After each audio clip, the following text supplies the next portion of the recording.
పది పడగల పాము పైన పాదమెట్టిన సామితోడు పిడుగులొచ్చి మీద పడితే కొండ గొడుగు నెత్తినోడు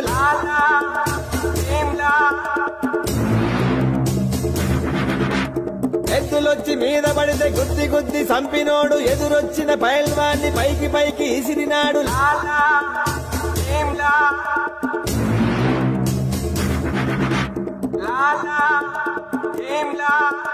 అడవి పులే గొడవ పడే